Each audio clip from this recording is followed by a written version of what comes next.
Okay, so welcome. So today we've got Tanys here, and Tanys is going to tell us a little bit about her story, her transformation, and a little bit about some of the advice that she would offer somebody in a similar situation. Tanys is a good friend of mine, so I'm looking so forward to this interview because a lot of this information I already know and some of it's new. So thank you so much for coming, Tanys. And yeah. Let's get going. What's your story? Perfect. Yeah. Well, as you know, I'm currently not working right now, and that is a huge part of my story. And so, yeah, let's just get into it. So, over the past year with COVID and being a new mother, I kind of discovered I am intuitive, and so that journey of the spiritual and the kind of the energetic work has been very much a new thing for me in the past year, but definitely past 6 months. And so the story today, kind of going to start off with where I am today and kind of go back and how that kind of, filtered into where I am at now. And so the biggest leap I took was really following my intuition in May when I returned to work. And I actually quit my job 3 days after returning from mat leave. So that is how big the push was for me to really follow my intuition and really choose differently. I realized specifically with my career, I've had a pattern. It's, I've been in the same kind of marketing admin role for like 9 years now. And so within those 9 years, I've had about 4 different jobs within the 9 years. And every kind of the reason why I left each job was because of not being valued, not being heard, not being understood, right? Kind of being like the underdog. And so when I kind of came back off mat leave, it was the same story, and I really had that push to choose differently. And I am so happy I did. I'm really following what I'm called to do. So let's just kind of stop there and kind of go as to how this came to be. So right now we have a daughter. She's about 14 months. And so I was pregnant and did have my mat leave during COVID. So that was like starting of May 2020. And I had a lot of grief going into motherhood because, right off the bat, there was no social community. I was really focused on my health at the time. I was already doing some holistic practices. And so I did acupuncture and I was doing womb work. And so when, COVID hit, it was just, no appointments were being made. And I just didn't have like the experience I wanted to have. And so that kind of fell into postpartum rage, which is a bit different than postpartum depression. But I just realized I was, really just so irritable all of the time. And I know that's generally, the case with your hormones being fluctuated, but it was just a lot to take in. And so, it came to the time where it was like November, December, so about 6 months, halfway through my mat leave. And I was like, no, I really can't do this myself. Like I need to go back to counseling because, in my life, I've always turned to counseling, whether it would be for relationship advice or careers. And I think that's wonderful. I think everybody should just have everyone should go to therapy or counseling. It's just wonderful. And so Agreed. Yeah. And so as you know, Sarah Sand from Shift Into It, I found her about 5 years ago, and I kind of, off and on when, I go see her whenever I need to. And so at this point in my life, it was November 2020 and booked an appointment. And so we booked an appointment, and we basically kind of worked through some grief, worked through what isn't working, what was working, why I felt the need I couldn't pursue my creative passions because, with mat leave, I had some time to kind of journal and paint and it never happened. And so we talked through that. And one of the last questions that I was wondering about, because as people know, I guess I never really explained, but Shift Into It is a holistic approach to counseling. So they are intuitive people as well. And they really bring in spirit to kind of guide you through transition or whatever you need. And so for me, being a new mother was a transition. And also my daughter Zoe really had qualities of my grandpa, who passed away about a year and a half ago from today. And I just really, as soon as she was born, I really felt his presence. You know, obviously you can't really like understand what that, like your logical mind can't really say, oh, this is it. Like you just feel it, right? And so at the end of the session, I asked the counselor, and I said, you know, I feel like my grandpa's here. Like, is he, like, how does he relate to Zoe? And she said, well, you're already asking a question that you know the answer to, because, you know, I was already intuitive then, but I didn't really realize it. And Zoe was kind of that gateway, like, right. And so bringing another soul into the world is a big deal. Like, it's not just, oh, giving birth, and, you know, it's really is sacred. And that was kind of, that was like the gateway for me to access the spiritual realm, was having a child. And so excellent. Yeah, it's crazy. And so after the appointment, that was when I first had my first spiritual encounter with my grandpa. He came through to me. I didn't see anything. It was hearing, so I could hear his voice, and very surreal. And he had a lot of messages for people. And so I wrote them down, you know, delivered them to people within the next couple of weeks. And then it was beginning of January, where I was like, oh my goodness, I was having experiences. What's going on with me? You know, all that would have been scary. It was scary. Yeah. And I didn't tell my husband for quite some time. Like, I think he knew about my grandpa, but there's a couple other stuff that as you go through this process, you feel things differently. You start to like see things and hear things. And and so, my grandpa came through to me again, and he delivered a couple other messages. And so I guess my kind of point with my grandpa coming in and into my life is basically, he was kind of like the first person to really step up in the family and allow my family to heal and myself to heal with things going on in our life. And so that's kind of the journey. And so, you know, that was January. So fast forward to now, it's been a lot of work. And I've been gravitating toward different podcasts, and I've been doing, you know, Reiki work. I don't do Reiki work. I've been going to people who do Reiki work, and I've been, you know, really toying with my purpose in life. Like, what is my purpose? You know what I mean? And it's, you know, again, speaking from my career past, I've never had a sense of purpose. I've never felt fulfilled. And so, you know, leading up to going back to mat leave, the spirit world was really kind of pushing for me to open up and to just be like, okay, like, this is who I am, kind of thing. And so what happened was I did some past life regression work, and I was rereading my old journals, because a big part of who I am is I journal.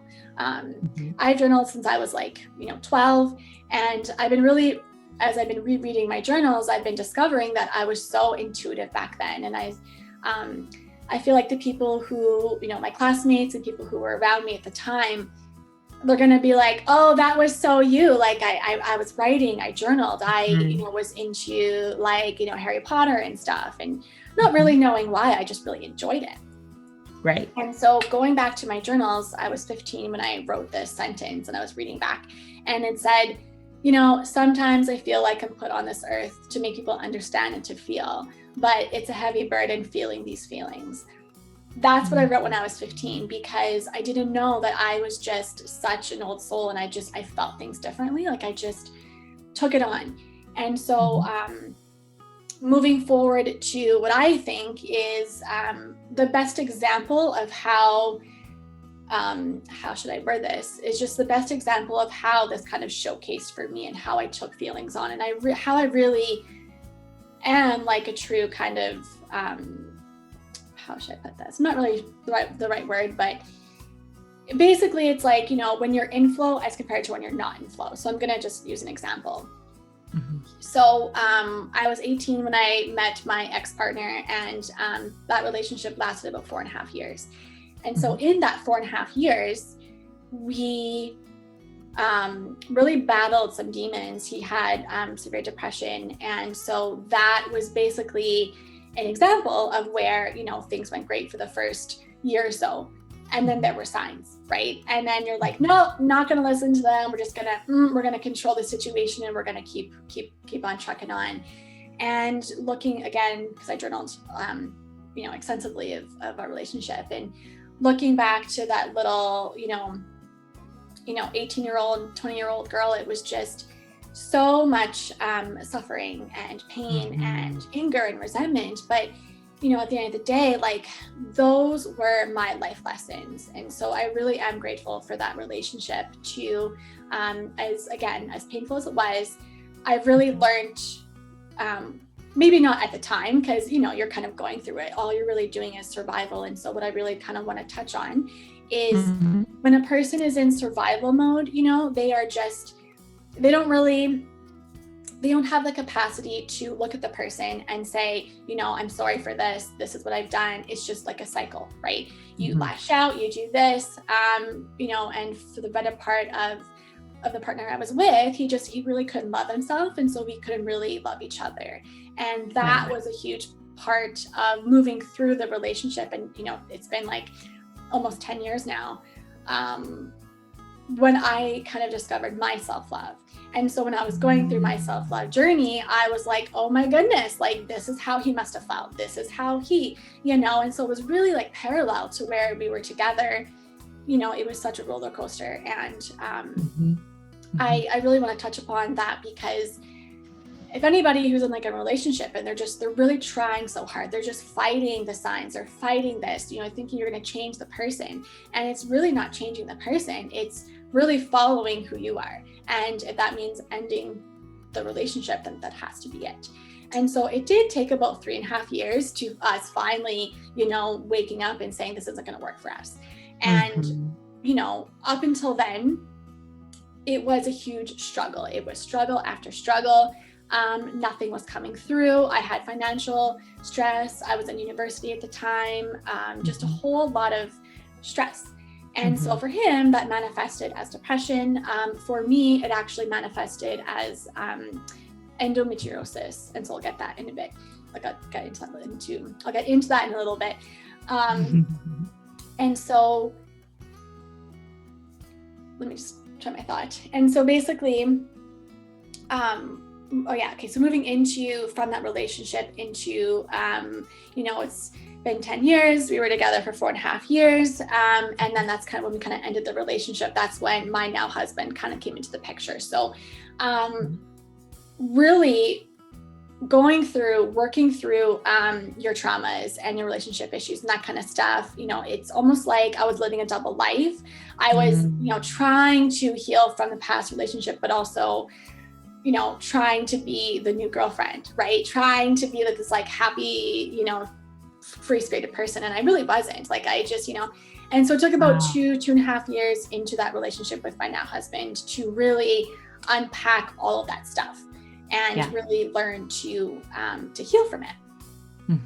And so all of that kind of, came to a halt 2016 when I was diagnosed with endometriosis. And so what that is, for anybody that doesn't know what it is, it's just excess tissue or abnormal tissue that's grown in your uterus, outside it, kind of everywhere, really depending where your reproductive organs sit. And so the thing is there is no causation to that. There's no rhyme or reason as to how it develops, but there is lots of things you can do. There's like procedures. And so I did have a surgery, which was not successful. And so what that kind of led me to a more holistic approach. Like, I was going to doctors and I was having, and so like my symptoms of endo was basically, it's almost like kind of like Crohn's disease kind of thing. It's very much digestive issues, fertility issues, that kind of stuff. So actually that led me to find out Carly Ray in Saskatchewan, and she does holistic womb work. And so once we started working on the womb work, ironically, what kind of came up was all of the feelings, the emotions of my past relationship and my past lives. Because as women, what I want to share and the point I want to touch on is, for women, we hold our grief, our shame, resentment, all of that in our womb space. And so from my past relationship and even some stuff from childhood and past lives, that stuff it just sat there.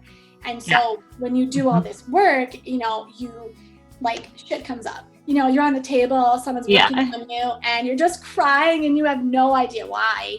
And you need to find out this is why. So, you know, that led me to find out this Carly Ray lady. And in the meantime, I was going to acupuncture, which is like traditional Chinese medicine. And they really work on so if you have like an ache or pain in your body, it's basically related to an emotional issue.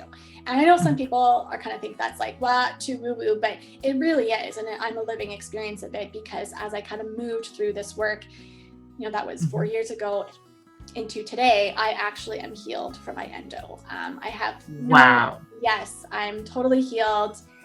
But it's a lot of shit to go through. I had a lot of work to do with releasing all that stuff up. So, you know, to kind of do a recap, I've done, you know, body talk, acupuncture, womb work, and that's just a lot of stuff. And what I really want to say and touch upon in regards to past lives is, you know, anybody who's has some sort of disorder or some sort of symptom of that manifests in the body, it's merely, in my experience anyways, I mean, this could be different for everybody, but especially in mine, lots of that stuff comes from past lives. So you bring that into your life. And, you know, like a really good example is my past relationship. You know, I found out quite later on into the relationship that, you know, he had like depressive thoughts when he was 7 years old. Like that stuff doesn't come from this lifetime. That doesn't come from, you know, when you're 7, like what does that mean? You know? Right. And so when I really got into it, I was like, wow, like he must be carrying burdens from past lives, from stuff that's not tangible, right? Like you can't see it. So it's crazy to know that could be the case. Absolutely. So was this your first like foray into spiritual work then? Was all to do with like your endo, which kind of created the need for this more spiritual work? Am I right there? Yes. Okay. Yeah. Very cool. Yeah. And so, you know, it's almost like in hindsight where you know, look at, like, for me, it was my past relationship before this one, how that manifested into going against what the universe is trying to tell us. And it was just push, pull, you know, suffering, compared to, you know, which manifested into, you know, me not being able to express my emotions, which then turned into endo. And now it led me to really reflect on that and have like compassion. So that's another piece I want to touch on, is really having compassion for the people that, you know, perhaps were maybe misunderstood. You didn't communicate it right. You know, when you're trying so hard to survive, being in survival mode, you know, you're not going to act your true self. You are going to act, emotionally react. And so in those situations, I'm now, through my healing, I'm now able to look at that relationship and others as well and say, you know what, it's okay. Like, you are okay. I'm okay. You know, we were just trying to survive. We were just two people trying to, you know, make it in the world. And I feel like that is like the perfect example of really having true compassion, is to look at someone else and say, you know what, it's okay. So, awesome. Yeah. So all of that kind of led to this year, and really kind of finding out I am intuitive, and the spirit world is really such a great place to be in, you know, to really work with, and to know I have a greater purpose in life. And so what my purpose is, and I've been finding this out through going to different practitioners, is my purpose is to share and to teach. And so that's also why me quitting my corporate life, I'm actually working toward obtaining my spiritual life coach certification. So with that, I believe that's just a start. You know, I'm 30 now. I have like how many really great years ahead of me, but I really just want to like serve and help people in a different way. I really am so grateful to be able to communicate with the other side and just really make a difference in people's lives. And just, you know, with me kind of sharing my story, it's been quite some time. It's been about 2 months since I've been not working. But although it's a full-time job working on yourself. And so a typical It is like a typical day is, I took my daughter to daycare because we decided to keep her in daycare because she thrives in that environment. And so really just, take her to daycare. I come home, read, write, educate myself, work on my course. I exercise, like I just really, and in between all of those, like stuff comes up. And so all of a sudden you can be watching TV and you're just like bawling your face off, right? Yeah. You are triggered by something and you don't know what it is, but you know you need to feel it. And so another lesson that I've learned really in true healing is to not spiritual bypass. And so what that means is everyone thinks when you heal and you're like, oh, just think positive thoughts and you'll be happy and you'll like, da-da-da. Yeah. No. Like the hard part about this journey is feeling the feelings. And, with how you emotionally reacted in the past is to look at your inner child and to look at your past self and say, you know what, this is just life. It's okay that I acted this way, and to really feel through the emotions. And then that transmutes to healing. And so you let go of that, you let go of whatever you're holding on to, and you can go on with your life and you can move on with your life. And so, again, for me, a big piece throughout all my journeys was self-love. And so my worth, and that kind of plays into my career. So I'll kind of go back to my career for a second. And so again, all throughout my career was not heard, not seen. And 2 days before I returned to work, my boss emailed me with a new salary adjustment. And that was an opportunity. That was my first time ever in my career where I was like, no, I'm not going to stand for this. I'm worth way more than the number. However, we all know that your job and your salary is not, does not equal your self-worth, right? They don't correlate. I approached my boss. I said, you know what, Kelly, I really can't accept this. Like, I really need you to work something out. I feel like I'm not being valued, blah, blah, blah. And that was my first kind of taste of really standing in my truth. So that was 2 days before my job, or before I went back. And the day I went back, I had a full body experience after my boss told me she couldn't do anything about it. And she's like, well, Tanys, like we can maybe start a plan to see where you're going to go in the company. And I said, I've been there for 4 years. And I said, I'm still here and I've proved myself. I said, why would I have to like prove myself, right? And so really what happened that evening was I had a full body experience, and I, was first time in a long time I had a panic attack. And I said, you know what, to my husband, I said, this isn't right. I said, if this was the right decision, I wouldn't feel like this. And so that's another sign of really, like, that's how spirit communicates with you, is you have those moments where you are in like the breakdown and you are fighting so hard. And typically the right decision is right in front of you, but you have to move past the discomfort portion.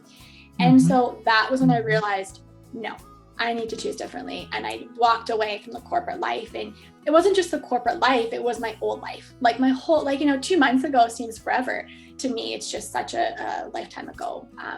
Yeah. Wow. Yeah. What a story. It's so crazy. Yeah.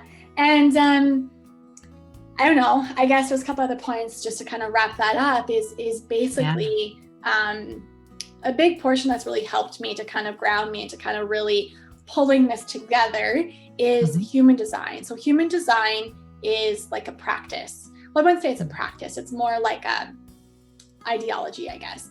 And so human design is based on a person's energy and how they're meant to work. So for me, I'm actually a projector, and this means the world in how I'm supposed to operate. Not really supposed to, but how my energy naturally operates.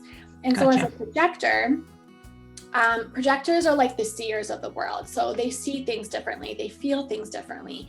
And this was very certain in my childhood, where I would like get in trouble or something, that I would really feel it, but that came, that was basically throughout my childhood. And then again, into friendships and relationships, like I just knew I like took things differently, and I was a sensitive person. And so the first person who actually confirmed I was a sensitive being was Sarah San. And so that's a big portion I'm actually forgetting of the story is shift into it has really radically changed my life. If I didn't have those ladies, I don't know where I would be. Like, they are such, important people in the world. And, I agree. Since kind of sharing my story a bit with people, a lot of people are kind of coming out and saying, oh my gosh, like, I'm a sensitive person too. Like, what does this mean? And I want to say to them, like, sensitive people are needed in today's world. And so as a projector, again, I take on other people's feelings, but I also need to transmute that into healing for them. And also, it's really waiting for invitations. And so what that means is people don't recognize your worth until you do, or until projectors do. And so that's a huge pattern of how in my career, I wasn't being recognized because I didn't feel like I deserved to be recognized. And so once I kind of finally, ex-nayed on the, I'm not going to take no shit from my previous jobs, that's when opportunities, just in the last 2 months, started coming to me. And I'm, just really in flow. And I know it's kind of a lot of information with the human design piece, but I really feel like if people kind of, are open to grasping the concept of human design and what that means for their energy type, because some people are built to, work longer than 9 to 5, and they're not going to burn out. Whereas for me, I struggled. Like, if I, put even extra, like a couple hours a day, like it was just too much, and that's okay. So for a day like me, a typical day is, me not running around trying to keep up with those individuals who are now working 9 to 5s. And I really feel like I don't want to be that person, and it's, fair. It's a really crazy journey. And it's a lot of information, but Yeah. And we can choose, can't we?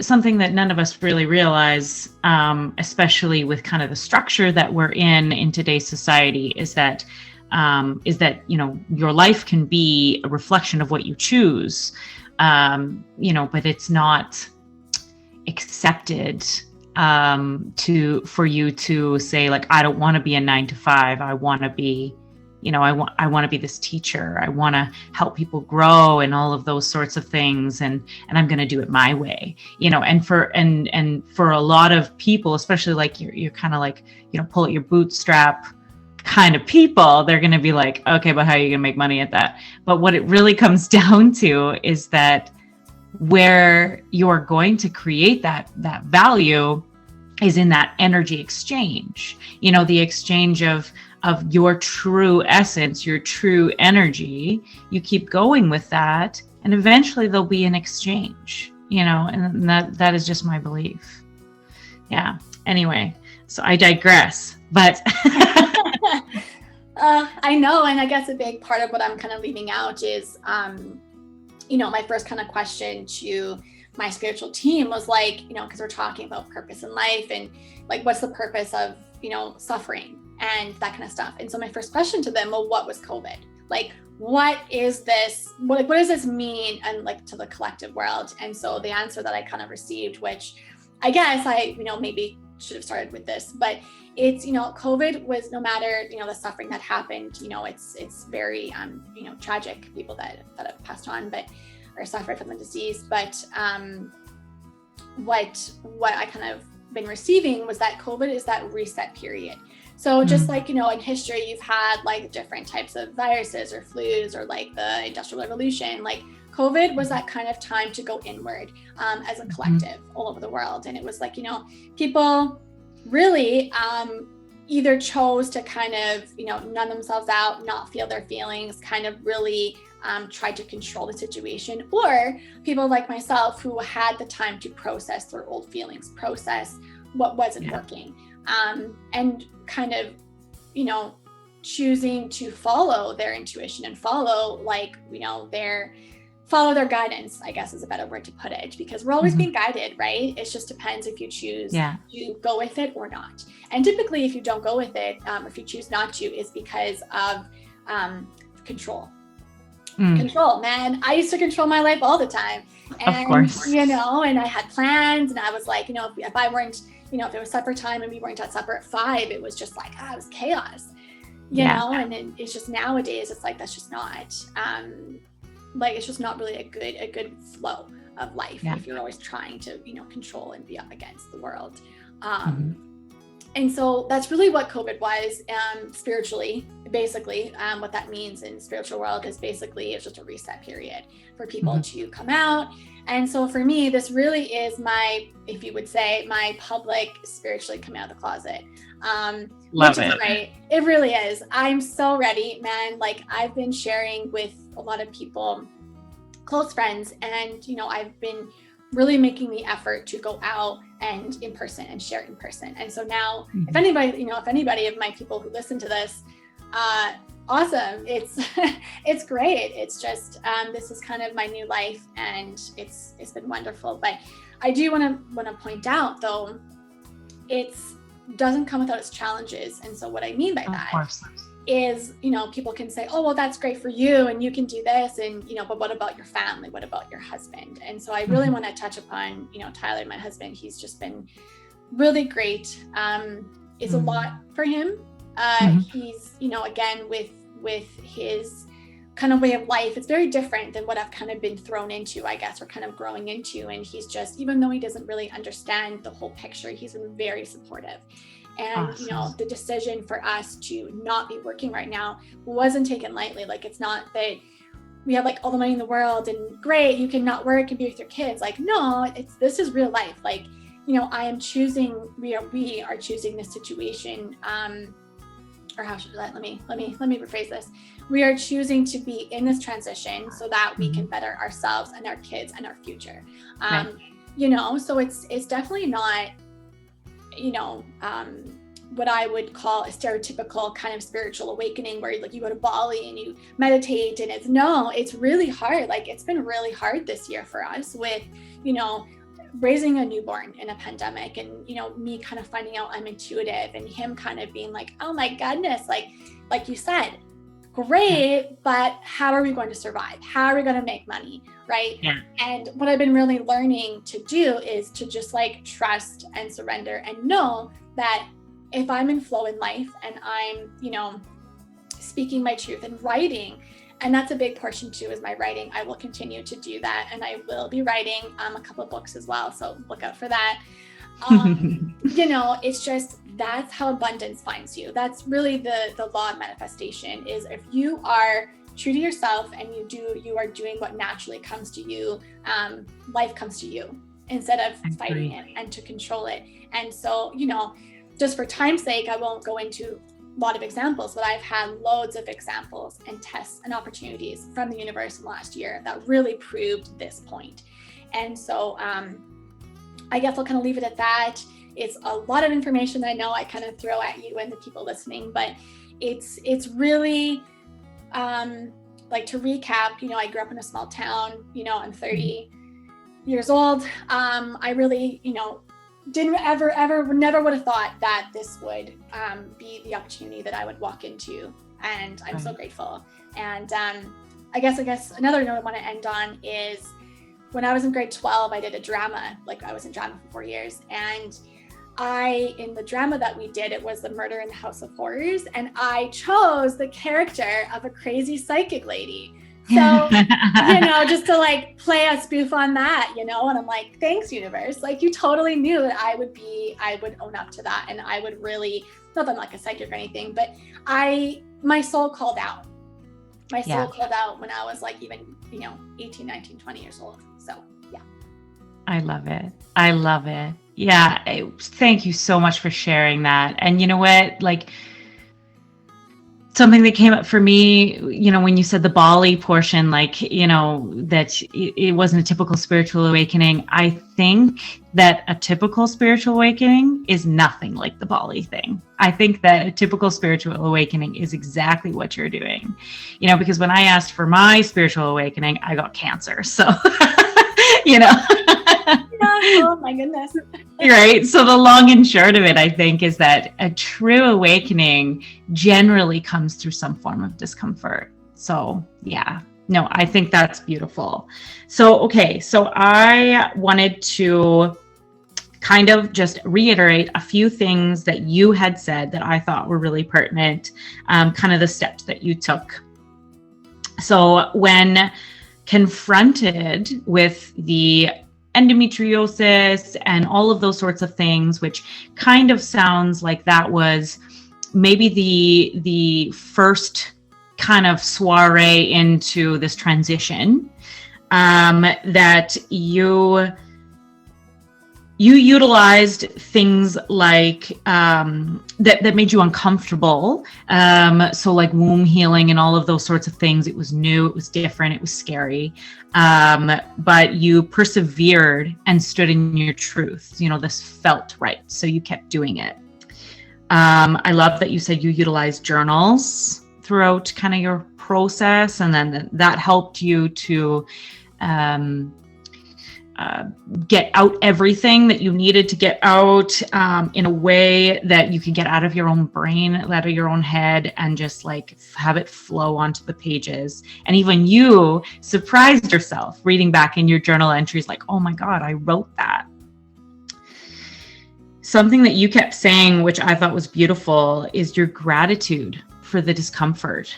You know, like over and over again, you found gratitude for how it changed you and how it was making you better, even in the process, which I think was huge.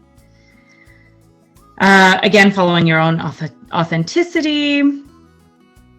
Let's see. So through your pain, you found compassion for the people who had hurt you in your life, forgiveness for them, forgiveness for yourself, and compassion for yourself. And lastly, you entered into your purpose courageously. You know, so the steps I'm hearing is kind of, and correct me if I'm wrong, is that you felt the discomfort, you persevered into self-exploration, you found gratitude for the discomfort, and finally, you forgave yourself, had compassion for yourself and for others, and continued to courageously be authentic. Am I right? That is a wonderful recap. Yes. I wish I could have told it in that way. No, you did it. You told it in an excellent way. Like I'm the note taker here.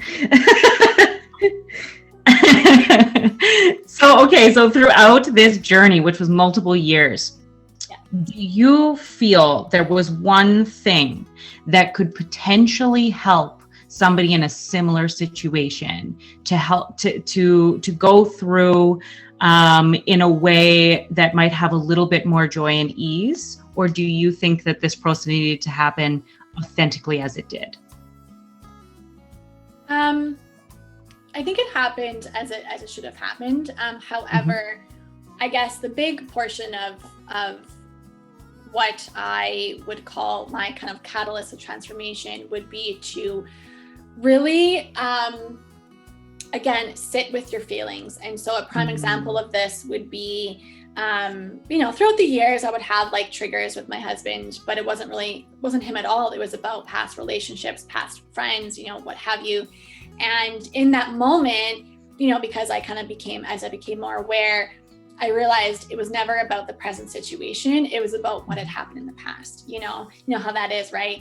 Yes. And instead of, in previous years, I would like excuse myself because I would feel like an emotional release coming on. Or I would just, cry. I would have silently tears down my face, and I would go to the bedroom and cry. And my husband would be like, "Oh, like what?"